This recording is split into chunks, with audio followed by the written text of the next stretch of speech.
CO দফতরে তৃণমূল কংগ্রেসের প্রতিনিধি দলে চন্দ্রিমা ভট্টাচার্য, শশী পাঁজা, মলয় ঘটক, অরূপ বিশ্বাস।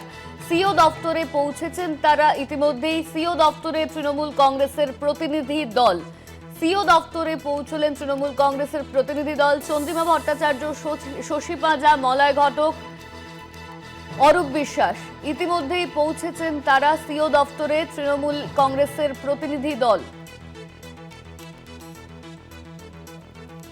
সিও দফতরে তৃণমূল কংগ্রেসের প্রতিনিধি দলে রয়েছেন চন্দ্রিমা ভট্টাচার্য, শশী পাঁজা, মলয় ঘটক, অরূপ বিশ্বাস। এই নিয়ে আমরা কথা বলবো। আমাদের সঙ্গে ফোন লাইনে রয়েছেন আমাদের প্রতিনিধি সত্য সুন্দর ভট্টাচার্য। সত্য, সিও দফতরে তৃণমূল কংগ্রেসের প্রতিনিধি দল পৌঁছেছে।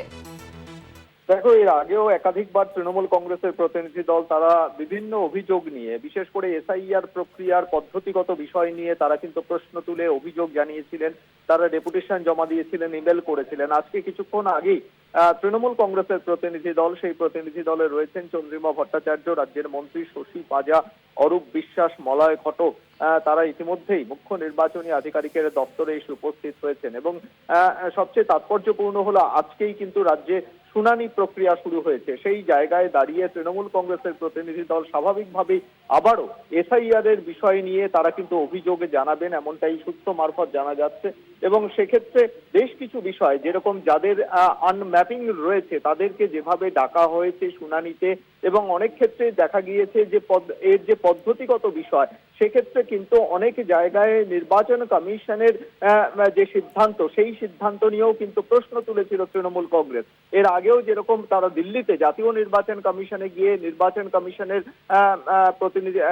কমিশনের মুখ্য নির্বাচন কমিশনার এবং অন্যান্য আধিকারিকদের সঙ্গে তারা দেখা করে কথা বলেছেন এবং অভিযোগ জানিয়েছেন। এবার সরাসরি একেবারে শুনানির প্রথম দিন, যেদিন থেকে রাজ্যে শুনানি প্রক্রিয়া শুরু হচ্ছে, সেই দিনই তৃণমূল কংগ্রেসের প্রতিনিধি দল তারা এসেছেন মুখ্য নির্বাচনী আধিকারিকের দপ্তরে এবং স্বাভাবিকভাবেই তারা আরো বেশ কিছু অভিযোগ, এই সংক্রান্ত অভিযোগ তারা জানাতে এসেছেন বলে সূত্র মারফত জানা যায়।